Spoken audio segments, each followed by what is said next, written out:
Então, pessoal, né, continuando aqui, né, nós falamos, né, da técnica legislativa, que é a técnica jurídica, né, que é, né, tem que se ter aí uma legislação formal, rígida, né, escorreita, polida, nada de coloquial, nada de gíria, nada de, né, linguagem extraordinária, extravagante, estrangeira, né? Em resumo, é isso a questão da técnica jurídica. Técnica jurídica é o conjunto de meios, de procedimentos, né, que tornam prática e efetiva a norma jurídica, né?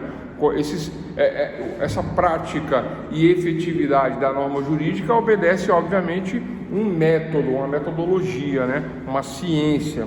E eu falei de espécies de técnicas jurídicas, 3 espécies, né? Elaboração, interpretação e aplicação, né? E dentro da interpretação, 4 momentos: gramatical, lógico, sistemático, né? E histórico. E dei os exemplos de todas as técnicas. Eu estava falando agora, quando caiu o vídeo aí, estava falando da técnica de interpretação lógica, né? A gramatical, eu leio, interpreto da maneira que está escrito. Não tem segredo na gramatical, né? Gramatical, o que eu leio é o que está escrito e é o que vale na gramatical. Na sistemática depende de um sistema de interpretação, por exemplo, penal, né? Então, eu não vou ver matar alguém no 121. Na hora de aplicar a pena, eu vejo o 121, eu vejo o 33, eu vejo o 14, todos do Código Penal para aplicar a pena. Então, elaboração, técnica, escorreita, polida, interpretação, 4 modos. Na hora de aplicar, aí pode ser sistemático, pode ser lógico, pode ser gramatical, pode ser histórico, depende da norma, depende do que eu quero, né? Depende da razão do legislador, né? E eu estava finalizando aí que tem um entendimento, né? Tem um entendimento moderno, existe um entendimento novo sobre a concussão com S, tá? Concussão, existe um entendimento novo que abarca, que abraça por concussão o fuzil no tráfico de drogas. Ou seja, o traficante que está, né, traficando entorpecentes e utiliza um fuzil, né, o crime do artigo 33 da Lei 11.343, por concussão, absolve o emprego do fuzil, sendo isso uma ferramenta de trabalho do traficante. Ele não pega a pena do fuzil, né? Caiu a tela aqui. Tá fácil não. Então é isso, né? Como é que está o áudio? Tranquilo, pessoal? A tela vai e volta e a gente continua aí. Então é isso que eu tinha para falar sobre técnica jurídica, sobre as 3 espécies de técnica jurídica: elaboração, interpretação e aplicação, tá? Então, né, na elaboração, formalidade; na interpretação, né, tem esses 4 métodos. Juntamente com a aplicação da norma, eu tenho que observar essas 4 formas de interpretar a norma, né? Tranquilo? Eu acho que está tranquilo, né? Falei isso várias vezes, não tem muita dúvida não sobre isso, né? Dando um exemplo de cada um, inclusive. Tranquilo, né? Pessoal, vamos lá. Vamos para o próximo tema de hoje, tá? Eu vou procurar ser bem sucinto aí, mas eu preciso saber como é que está o áudio aí. Como é que está o áudio, o vídeo, tranquilo? Tudo ok? Olha só, terceira parte da aula de hoje, né? Eficácia da lei no tempo e no espaço. Quando que a lei é eficaz? No tempo e no espaço, né? Vamos falar de tempo e vamos falar de espaço, né? A eficácia no espaço é no território em que a lei surge, que a norma surge, né? Quando ela se torna eficaz, quando ela passa a vigorar em nossa sociedade, quando ela passa a vigir em nossa sociedade, né? Então, no espaço. E no tempo, qual é o prazo que ela passa a vigorar? Ela existe, mas não vigora. Ela existe, mas ela não tem validade. Ela existe, mas ela passará a vigir, passará a vigorar. Eficácia da lei no tempo. Ela passará a vigir, passará a vigorar no tempo determinado. Qual é o tempo determinado que a lei passará a vigir, passará a vigorar, né? Qual é a eficácia da lei no tempo? Qual é? A lei de introdução ao Código Civil, né, diz que existe um padrão de 45 dias. Quando o legislador elabora a norma, né, ele diz que, né, vocês já viram isso em Introduções do Direito 1, né, ele diz que a vacatio legis, a vacância da lei, né, o tempo de vazio, né, que a lei está suspensa, ela existe, mas ela não vigora. Vacatio legis, a lei existe, mas ela não vigora. Qual é o prazo padrão de vacatio legis que está na norma? 45 dias. 45 dias. Né? Salvo, né, se disposição expressa escrita em lei, salvo, né, o que está escrito na lei. Então vamos lá, vamos aos exemplos de vacatio legis. Primeiro eu vou falar aqui, olha só, com a promulgação, que é a promulgação, né? A lei está formada, finalizada, está escrita a lei, né? Assinada, publicada no Diário Oficial, a norma. Com a promulgação dessa norma, a lei passa a existir. Ela existe com a promulgação. Mas o início de sua vigência é condicionado a vacatio legis. O início da sua vigência, o início do seu vigor, o início de sua atividade, o início da validade da norma que existe porque está promulgada, mas não vale, porque existe um período de adaptação da sociedade à norma, não é o contrário. Adaptação da sociedade à norma. O que a sociedade tem que se adaptar à norma? Depende da norma, né? O Código Civil, quando foi feito em 2001, teve a vacatio de 1 ano. 1 ano para termos palestras, 1 ano para aprendermos a nova norma, a nova lei, 1 ano para a sociedade se adaptar à norma. Portanto, vacatio legis do Código Civil, 1 ano. Cinto de segurança, salvo engano, de 1995. Quando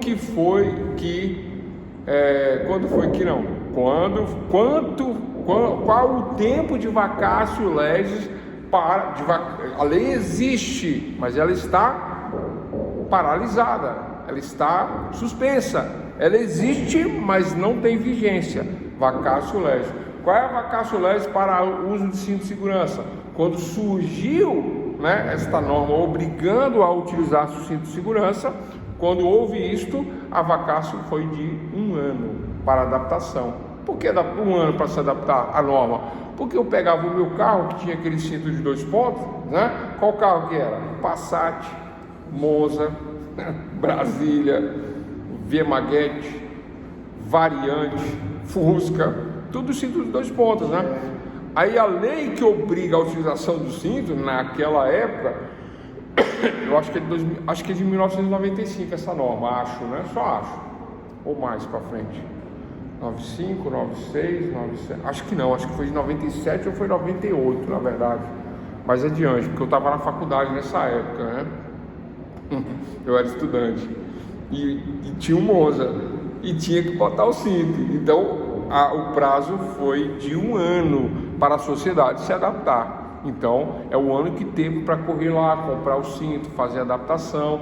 Então esta é a vacatio legis, né? A lei existe no espaço, em todo o território nacional, existe no tempo, mas não tem vigência por conta da vacatio legis, que veio expressamente na lei escrito 1 ano. O que significa a vacatio legis, né? Significa que a lei passa, né, com a promulgação a existir, mas o início de sua vigência é condicionada pela vacatio legis, que pelo sistema brasileiro entra em vigor em todo o país após 45 dias de sua publicação, exceto, salvo se houver uma disposição em contrário, né? Ou seja, a sociedade exige um prazo maior para adaptação. No caso do cinto foi de 1 ano, Código Civil 1 ano, né? E assim sucessivamente depende, né? Mas se não falar nada, 45 dias é o prazo padrão, obrigatória em 1997. Obrigado, sério. Eu sempre tive essa dúvida, né? Porque eu falo da história, porque eu vivi a história, mas eu não lembrava que era em 97. Puxa, obrigado mesmo, né? Agora estou sabendo. Relembrando, né? Esta questão da vacatio legis, né? O que nós temos para falar sobre isso? Vigência e revogação da lei. Então a lei passa a vigorar após a vacatio legis. Agora, depois que a lei existe, que a lei nasce, que a lei está em vigor na nossa sociedade, ela morre? Ela deixa de existir? Ela simplesmente cai em desuso? Não é? E eu dei o exemplo da lei de 11 de agosto de 1827, né? Que numa interpretação histórica, é a lei que cria os cursos do decreto imperial, né? Que cria o curso de direito lá de Pernambuco e do Largo de São Francisco. Então, historicamente, eu sei que essas normas não foram revogadas. Eu sei que essas normas não deixaram esta norma não deixou de existir por conta das faculdades, por conta do título de doutor, e tem outras questões da norma também que não deixaram de existir. Então anotem aí, doutores e doutores, a lei, né, ela nunca morre, nunca deixa de existir, salvo abrogação, abrogação. Professor, quando que existe a abrogação? A abrogação ou a lei absolutamente revogada, a lei absolutamente revogada, acontece quando existe uma nova norma que regulamenta totalmente a matéria e diz no final: esta lei absolutamente revoga a anterior. Vamos dar um exemplo? A gente estava falando de tráfico agora, né? A lei 6368 de 1976, 6368/76, anotem o exemplo, que na avaliação a gente pede com exemplo, sem exemplo não vale a questão. Professor, mas eu acertei, não deu exemplo, está errado, né? Porque o exemplo clareia o conceito, né? Então olha só, existe uma lei de entorpecentes em 76, foi criado, né? Aí havia o artigo 12, que era tráfico de entorpecentes, o artigo 16, que era uso de entorpecentes, né? Associação, salvo engano, eu acho que era 14, e aí vai. E essa lei ela vigorou por muitos anos, até que se fez uma derrogação. Anotem derrogação. O que é derrogação? Uma lei de 2003, que eu não me recordo aqui o número, mas eu acho que, salvo engano, 10.213 de 2003, mas esse número não tenho certeza, mas é a lei que fez uma derrogação, fez mudanças parciais na 63, 68 de 76. Professor, está complicado isso aí, vamos clarear. Eu tinha uma lei de entorpecentes em 76, eu tinha uma lei de entorpecentes. Não revogaram a lei, não mudaram a lei, fizeram mudanças parciais, né? Teve o procedimento penal que tinha na lei de 76 foi modificado, né? Por exemplo, quando eu ia para o fórum, primeiro eu ouvia o réu, depois vinha as testemunhas de acusação, defesa, prova, instrução final e alegações finais por escrito. Era assim na lei de 76. Aí o que eles fizeram? Eles mudaram o procedimento, inverteram. O réu passou a falar no final, né? Houve aí o acréscimo da sustentação oral no final do procedimento de instrução penal, né? Então houve mudanças parciais na norma. A norma não deixou de existir, houve mudanças parciais na norma. Tranquilo, pessoal, né? Mudou um artigo aqui, outro ali, mudou. Então, derrogação, mudança parcial na norma. Vou repetir: derrogação, mudança parcial na norma. Isso é derrogação. Então a lei de 76 teve pequenas mudanças e continuou valendo. Só que em 2006, olha só, 76, a lei 2003, derrogação. E 2006, 3 anos depois, né, a lei estava muito bagunçada, já não atendia os anseios do judiciário e da sociedade. Aí em 2006 houve uma nova lei, 11.343 do ano de 2006, que abrogou a lei de 76 com 2003. A lei Frankenstein, ela estava toda modificada, estava toda retalhada, já não atendia, estava muito complicado. Então, primeiro momento, uma derrogação, mudanças parciais. Segundo momento, uma abrogação. Esta nova norma de 2006, né, ela absolutamente revogou toda a norma anterior.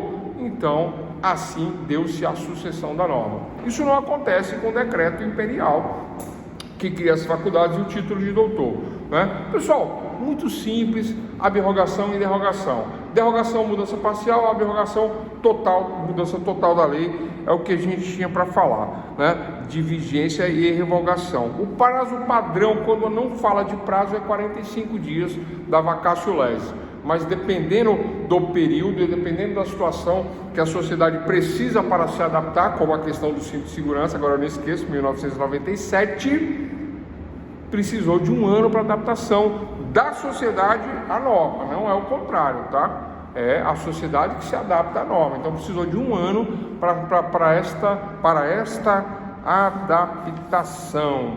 Tranquilo? Alguma dúvida? Olha só.